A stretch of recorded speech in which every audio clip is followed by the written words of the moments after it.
ನಾನು ಹೇಳಿದ್ದು ನಿನ್ನೇನೋ ಅದನ್ನೇ ಹೇಳಿದ್ದೀನಿ. ಇವತ್ತು ಎನ್ಕೌಂಟರ್ ಮಾಡೋ ವಿಚಾರ ಇತ್ತ, ಪಾದಯಾತ್ರೆ ಯಾಕೆ ಕರ್ಕೊಂಡು ಹೋದ್ರಿ? ರವಿಯವರು ಹೇಳಿದ್ದಾರೆ ಇವತ್ತು ನನ್ನ ಕೊಲ್ಲು ವಿಚಾರ ಇತ್ತು ಅವ್ರಿಗೆ. ಆ ಆಧಾರದ ಮೇಲೆ ನಾನು ಹೇಳಿದ್ದೀನಿ, ಪಾದಯಾತ್ರೆ ಯಾಕೆ ಕರ್ಕೊಂಡು ಹೋದ್ರಿ?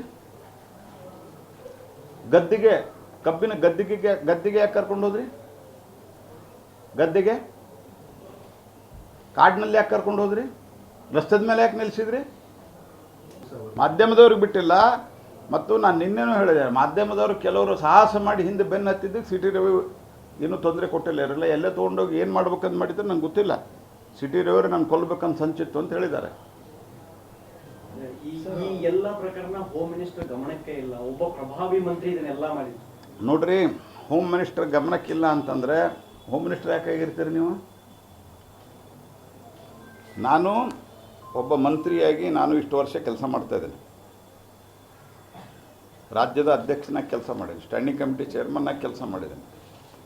ಮತ್ತು ಈಗ ಭಾರತ ದೇಶದ ಗೃಹ ಮಂತ್ರಿಗಳನ್ನು ಭಾಳ ಹತ್ತಿರದಿಂದ ನಾನು ನೋಡ್ತಾ ಇದ್ದೀನಿ.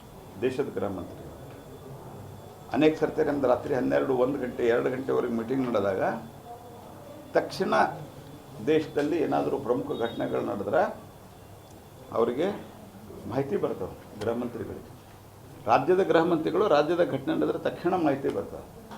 ಬೇರೆ ರಾಜ್ಯದಲ್ಲಿ ಏನಾದರೂ ಘಟನೆ ಇಡೋದು, ಅದರಿಂದ ರಾಜ್ಯದಲ್ಲಿ ಏನಾದರೂ ಪರಿಣಾಮ ಆಗ್ತದೆ ಅಂತಂದರೆ ಅಲ್ಲಿಯೂ ಕೂಡ ರಾಜ್ಯವನ್ನು ಅಲರ್ಟ್ ಮಾಡ್ತಾರೆ. ನಿಮ್ಗೆ ಇಡೀ ರಾತ್ರಿ ಸುತ್ತಾಡಿಸ್ತಾರೆ, ನಿಮ್ಗೆ ಗೊತ್ತಿಲ್ಲ ಅಂತಂದರೆ ನೀವು ಯಾಕೆ ಗೃಹ ಮಂತ್ರಿ ಆಗಿದ್ದೀರಿ?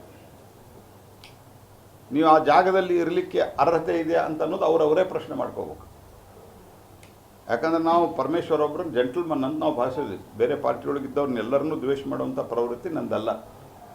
I think he is a gentleman so far. ಒಟ್ಟಾರೆ ಇಡೀ ಪ್ರಕರಣ ನೋಡಿದಾಗ ಎಲ್ಲೋ ಒಂದು ಕಡೆ